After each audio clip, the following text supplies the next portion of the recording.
Hello and welcome back to Daddy Dimes Radio, episode 4. And let's just jump right into it. Starting off with some another thing. Last episode we had Ethan's MLB Goat Squad. And today we will be reviewing our dad's Goat Squad for every NBA position. All right, so we have not seen this yet, so it's going to be our live reaction to our dad's GOAT squad, and we're both going to give our opinions on it. Let's get right into it with the first position of point guard, Magic Johnson. Okay, I can agree with that. It kind of depends where you put LeBron, if you count him as a point guard or more of a small forward. But if you're putting LeBron down there, which we don't know yet, but yeah, I would probably agree with Magic. Yeah, Magic, such a good point guard. And what you said about LeBron, fully agree there. And let's move on to shooting guard, Michael Jordan. Yeah, I think that one's pretty easy. I think second is somebody like Kobe Bryant, but I just think even Kobe's just not as good as MJ. Yeah, and one of the most controversial opinions in basketball is who is the GOAT, Michael Jordan or LeBron James. Yeah, I personally think LeBron, but it's like one of the closest GOAT races in all of sports, I think. I agree with you with LeBron being the GOAT. It's super close, but I go with LeBron. And talking about LeBron at small forward, it's LeBron James. Yep, gotta agree with that. Yeah, LeBron James, he's just such a good player. Yeah, good, really good all around. Not the best shooter of all time, but he's a solid shooter, gets the job done shooting, and he's a great playmaker. And he's just gonna contribute so much to your team. Similar to Michael Jordan, he's just gonna give you championships. Yeah, and moving on to power forward, Tim Duncan. Yeah, I actually, if I'm thinking about it, I think it's between Tim Duncan or Larry Bird. And yeah, I'll put Tim Duncan there because he led the Spurs. Of course, he had guys like Tony Parker around him, but led them to so many championships. And was really, they call him the big fundamental. And he was very solid. Of course, Larry Bird, a really good 3-point shooter. Yeah, I actually think I agree with that. Didn't really see it coming, but I agree. Yeah, I agree with what you said there. Moving on to the final position, center, Bill Russell. Yeah, for this one, it's definitely between Kareem Abdul-Jabbar and Bill Russell. Of course, Kareem gets the nod at the offensive end, but Russell at the championships and defensive end. Kareem, I think, was definitely more talented. I have to disagree. I have to say Kareem Abdul-Jabbar. Yeah, it's super close, but I think I'm going to take Dad's side with Bill Russell. Yep. All right, so then we're going to go ahead and get into our NBA weekly recap. You guys know how it goes. Starting it off, the Wizards beat Thunder by 2 as SGA barely misses the game-winning floater. Did you see that play? No, I actually was not watching the game, and I haven't seen the highlight yet. Well, I didn't watch the game, but I did see the highlight, and it rimmed in and out, and it was like a one-handed floater running over Kentavious Caldwell-Pope. It was so close to being a great shot, but rimmed out. The Suns, they're playing against the Nets right now. Let me go check on that score. They're on a 15-game winning streak. Let's see how they're doing against the Nets. They got their 15th win against the Knicks this week, just a few nights ago. They started off 1-3, and they've won 15 in a row. And we'll talk about that more here in the next segment coming up. I'm trying to load to see the score of the game. Yeah, I think it's The Suns are up 63-56 in the third. Devin Booker's got 21 points. So far, they're winning, trying to get that 16th win. moving on to the next recap. Kings beat the Lakers in triple overtime. How much trouble are the Lakers in? They are in a big amount of trouble, and a lot of people have been talking about how much trouble they've been in for the past couple of weeks. Of course, there was the big fight with the Pistons, but this is a horrible loss for the Lakers. If they can't win games like this, it's just going to be a repeat of last year, be even more of a disappointment as they added Russell Westbrook. So, Lakers, if they don't pick it up, that's 2 years in a row where they have completely disappointed us. Then the Pelicans upset the Jazz by 1 point on Devontae Graham's go-ahead three. Lots of teams, the Pelicans and the Kings, the Timberwolves, started getting some wins this week and improving their records.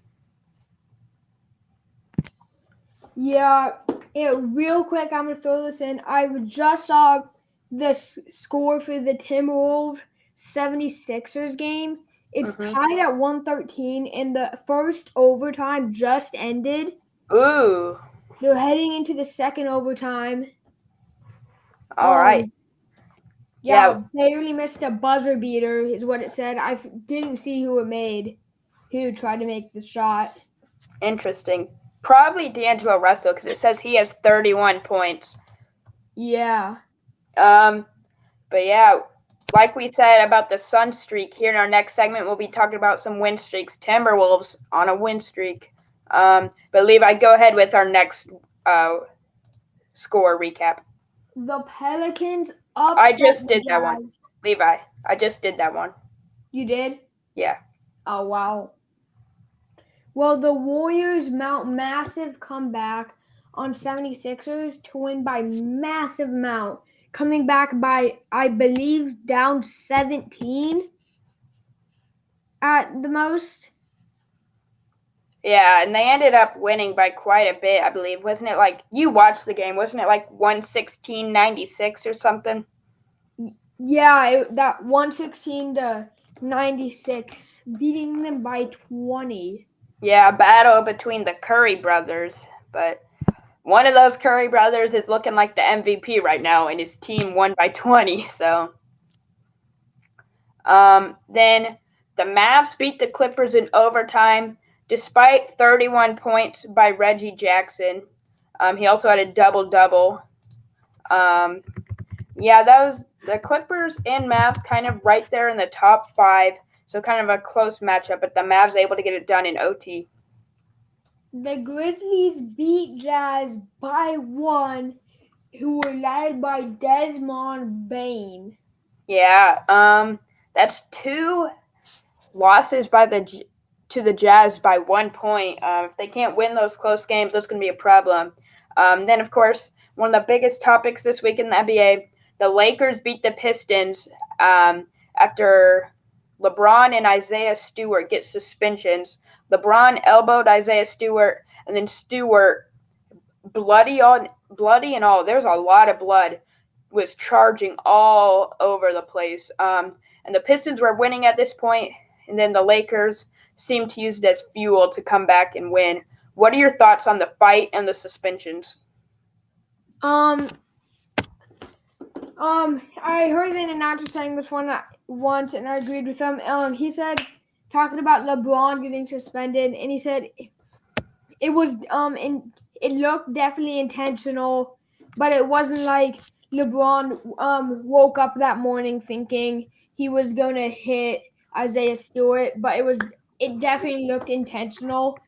Yes, and Isaiah Stewart, one of the toughest players in the NBA, and I think definitely, first the elbow was uncalled for, but Isaiah Stewart getting that pissed and charging that hard and having to get sustained that much, that was not called for either. So I think handing suspensions to both. Of course, they did give the heavier suspension to Isaiah Stewart, but I think it was honestly handled pretty decently, better than I would have expected how NBA has handled things in the past.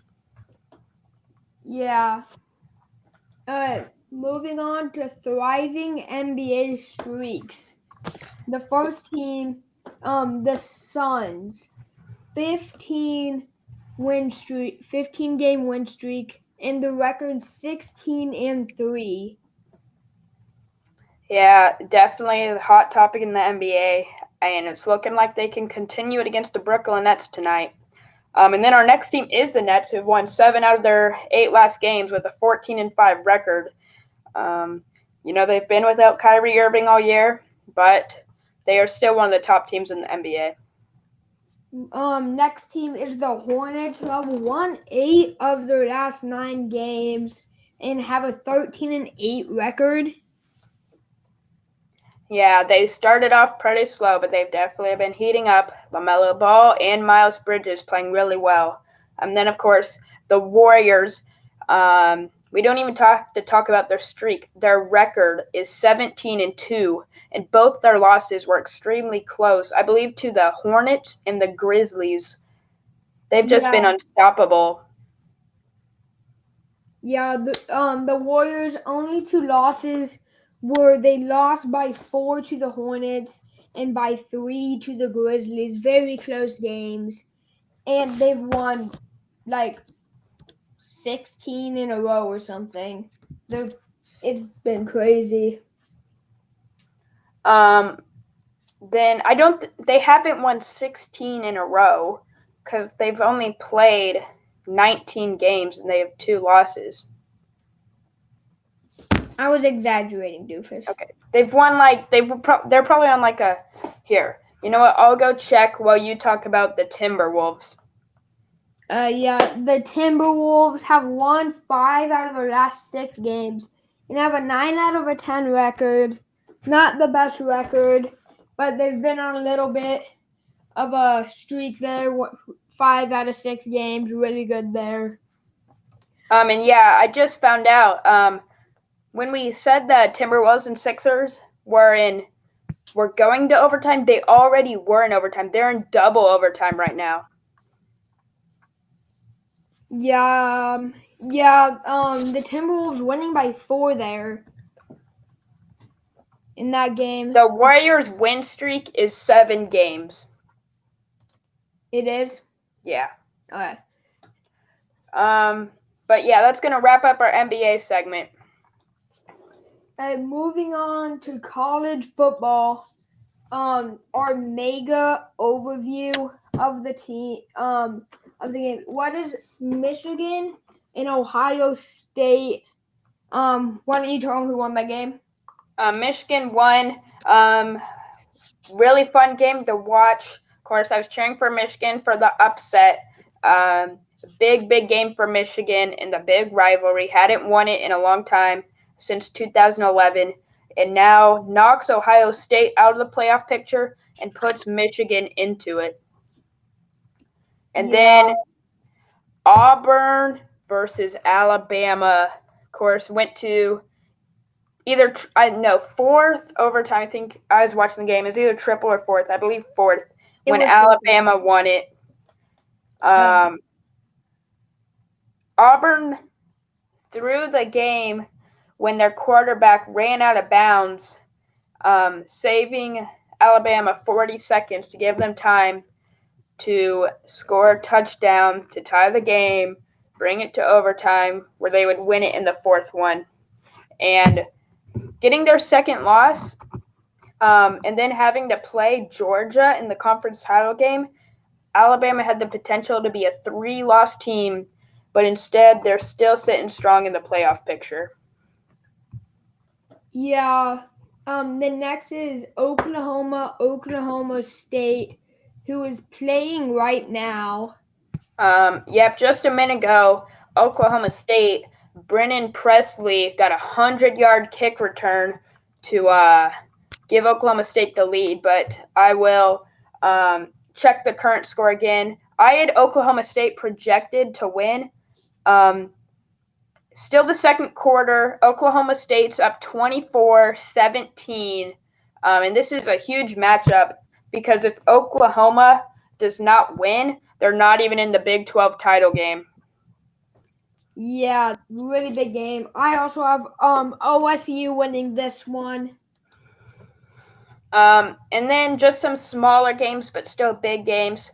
Michigan beat Penn State today by 3, giving them a better potential for a really good bowl game because they're a 2-loss team, and one of them is to Ohio State, and they beat Michigan. Then Ole Miss beat Mississippi State earlier this week, and Cincinnati beat East Carolina yesterday to stay undefeated. Ole Miss, has one of the best quarterbacks in the country, and like Michigan, they're a 2-loss team with a loss to a really good team. Ole Miss lost to Alabama, so they're playing for good bowl position. Those two teams could play each other in a bowl game. Yeah, moving on, still on college football, and we're doing our top 10 teams for college football. I'll go first for this one. At number 1, I have Georgia, then Cincinnati, Michigan, Alabama, and whoever wins the Oklahoma OSU game, Notre Dame, Ohio State, Baylor, Ole Miss, and Oregon. Then I agree with you. I got Georgia at number 1. I think that's what everybody has. Then my other teams in the playoff picture are mixed up a little bit. I've got Bama at 2, then Michigan, and then Cincinnati in the playoff right now. Notre Dame at number 5. The winner of Bedlam, Oklahoma State versus Oklahoma at number 6, and then Ohio State at 7, Ole Miss, Baylor, and then Michigan State with the 10th spot. Yeah, so pretty much the same teams, just mixed around a little. Yeah, I think the only teams we had different were number 10. I had Michigan State in there. You had Oregon in there. Yeah, now into our football conference predictions, sorry. Pac-12, Oregon versus Utah. Who do you have winning that one? I've got Utah coming up. I'm pretty sure they beat Oregon by quite a bit last week. And of course, Oregon with the better record, but I think Utah will win. I have Oregon on that one. Yeah, I just have a kind of a feeling, kind of backed up by a little data. Just have kind of, Yeah, I mean, they could come up in the clutch big game like they did against Ohio State, but their first game against Utah was also a clutch big game. Yeah. And the Big Ten title game will be between Michigan and Iowa. I have Michigan winning that one. I agree. I think this is probably the easiest pick for the conference championships. Yeah. Moving on to the Big 12, Oklahoma State versus either Oklahoma or Baylor.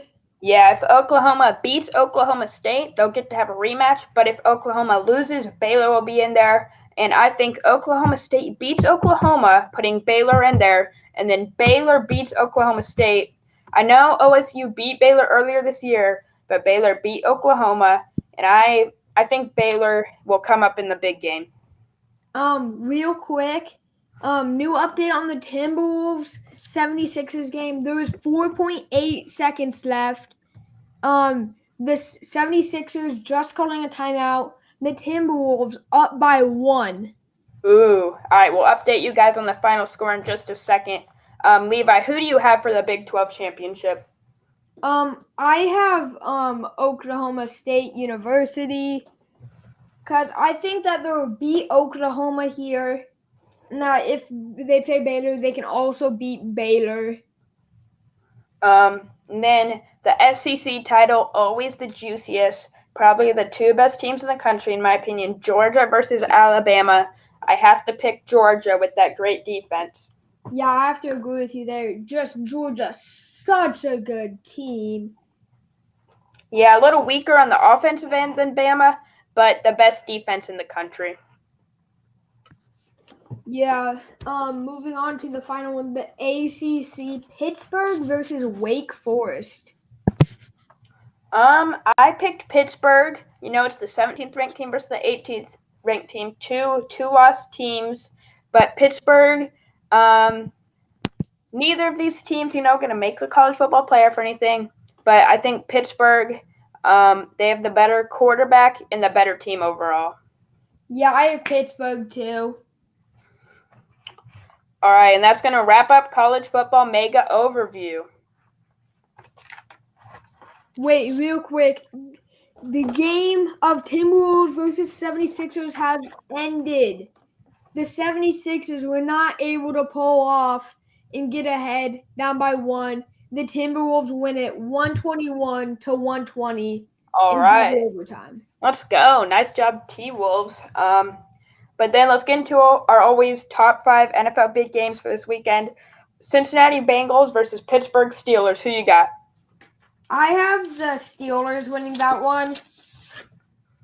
I have the Bengals because, both these teams kind of 50-50, but I'm a Bengals, not a big fan, but I like their team. I like Joe Burrow and Jamar Chase back on the same team. So I just picked them for a lot of these big games, and I think they'll beat the Steelers. Yeah. Moving on to the next game. Colts versus Buccaneers. Who do you have winning that one? I'm picking the big upset. I got the Colts coming off the win against the Bills. They've been looking great lately. Jonathan Taylor making a case for MVP. The Bucs have lost to teams like the Saints and the Washington football team this year. They can be upset. And I think the Colts, if Carson Wentz plays decently again, able to just command the offense well and let Jonathan Taylor run the ball, the Colts will win. I have just the Buccaneers, not going for the upset. Yeah, just a sturdy pick. Yeah. But who do you have for the Patriots versus Titans? The Titans currently the best ranked team in the AFC, but not looking the best. I have the Pats there. The Titans been hit with injuries. Mm-hmm. So I just think that the Patriots will be able to pull out. Yeah, I agree with the Patriots pick. They've been on a big win streak. Titans, they have their 3 best offensive weapons out. So, yeah, I think that's it should be a good game, but Patriots should win. Yeah. Moving on, Broncos versus Chargers. Who do you have winning that one? I've got the Chargers, the Broncos did beat the Cowboys, but the Chargers, I pick them a lot and they still lose, but I think they're just the better team. Yeah, I have the Chargers too. Might lose, but yeah. And then the biggest game of the week, Packers versus Rams. I have the Packers winning this one because it's like a really big debate thing because with Aaron Rodgers having his fractured toe, they still say he's going to play, but definitely not going to be his usual self with that fractured toe. It's risky pick, but I'm going to go with the Packers. I think my pick, the Rams, is actually a little bit riskier because, Aaron Rodgers was great against the Vikings last time playing with that injured toe. But I picked the Rams because Sean McVay said that he expects a lot more from OBJ and Von Miller to make more of an impact. And I think if OBJ steps it up, the Rams offense will be able to do just what the Vikings offense did with their offensive wide receivers, Adam Thielen and Justin Jefferson. The Rams can do the same thing with Cooper Kupp and OBJ. Yeah. Moving on to thoughts on NFL teams. Just the thoughts on some teams. The Cowboys. They're on a 3-game losing streak. What do you think about them? They definitely need to run the ball more and better. Tony Pollard and Zeke is one of the best running duos in the NFL, but they're not running it often. And when they are, Pollard and Zeke are not doing the best. They're not producing enough yardage to make the Cowboys want to run it more. Yeah, agree with what you said. They need to do better running, more running, Yeah, and just mix it up more. yeah. How about the Bills? Do you think they are the best team in the AFC? Yeah, I do. I believe that the Bills are the best team in the AFC. I agree. I do think they rely too much on Josh Allen, which causes some of these upsets that have made them have a rougher record. But they're still so talented, and the AFC is so shaken up, you don't really know. So I just pick the Bills. Yeah, moving on to the next team, the Chiefs. Are they back to their normal selves? I think they are. Maybe not the offense, but the offense is getting better and showing signs of back to their normal selves. And then the defense is really starting to perform the last couple of weeks and is, I think, the best it's been in a long time. Yeah, I believe they've definitely turned their play around, but the offense, they're not back. The offense, I don't think it's back to its Super Bowl winning selves. Yeah. And then the Titans. How good are the Titans really? Um, I believe they were a slightly above average team without Derrick Henry, but with him, they can beat very good teams if they play good and play right. Yeah, I agree with you, but they've shown they can lose to bad teams. Like they lost to Texas last week. They tied with the Jets earlier this season. Um, so yeah. All right, next team, the Packers. Are they a top two NFC team? I don't really think so. I don't think they're as good as the Cardinals or the Bucks. Aaron Rodgers definitely playing well, but I think similar to the Bills, that they rely on him too much. But the Packers have proved to be a good team, better than I thought. Yeah, I agree with what you said. They're proven to be a good team, but I don't think they're top two material for the NFC. A lot of good teams, a few good teams in there. Yep. And then similar to the Titans, how good really are the Rams? The Rams, they have such a good defense now with Von Miller. Since they picked him up, and I believe they have a nice solid offense. Yeah, I think they're definitely underrated. After some of these losses, people kind of saying that the Rams aren't as good as we thought. But I think they're underrated. I think they're still a very good team. They have a well built roster and a good staff. I think they have a chance to make a really long playoff run. Yeah, moving on to a new segment here, fantasy. Our family does a little fantasy besides our mom, where we do a little fantasy for football and basketball. And today we will be going over our top football players this season, the top performers. You go first, Ethan. So for me on my team, I just made a trade to get Jalen Hurts, but he's putting up the most points for me. He's averaging 22 points per game, and he has 248 points on the season. Then my next best player, who I've had all season, I drafted him, was Tyreek Hill, who's averaging 21 points, and he has a total of 232.